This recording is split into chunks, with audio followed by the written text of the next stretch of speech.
ante o suicídio.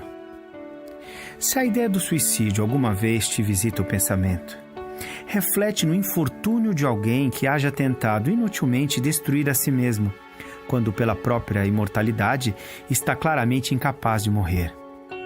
Na hipótese de haver arremessado um projétil sobre si, ingerido esse ou aquele veneno, recusado a vida pelo enforcamento ou procurado extinguir as forças orgânicas por outros meios, indubitavelmente arrastará consigo as consequências desses atos, a se lhe configurarem no próprio ser, na forma dos chamados complexos de culpa.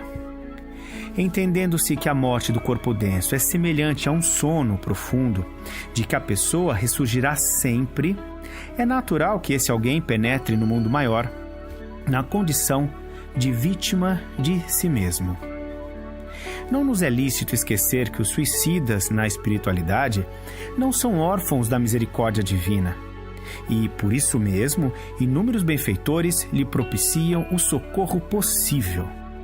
Entretanto, benfeitor algum consegue eximi-los de imediato do tratamento de recuperação que, na maioria das vezes, lhe custará longo tempo. Ponderando quanto ao realismo do assunto, por maiores se te façam as dificuldades do caminho, confia em Deus, que em te criando a vida, saberá defender-te e amparar-te nos momentos difíceis. Observa que não existem provações sem causa, e em razão disso, seja onde for, estejamos preparados para facear os resultados de nossas próprias ações do presente ou do passado, em nos referindo a existências anteriores.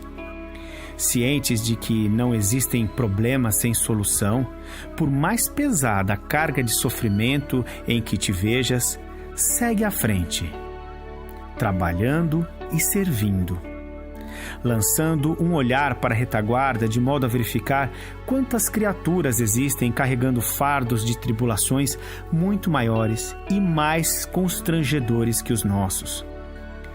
O melhor meio de nos premunirmos na terra contra o suicídio será sempre o de nos conservarmos no trabalho que a vida nos confia, porque o trabalho invariavelmente dissolve quaisquer sombras que nos envolvam a mente.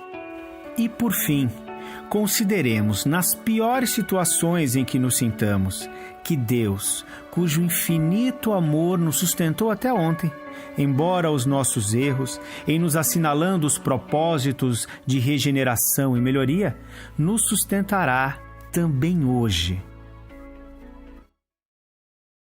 Emmanuel.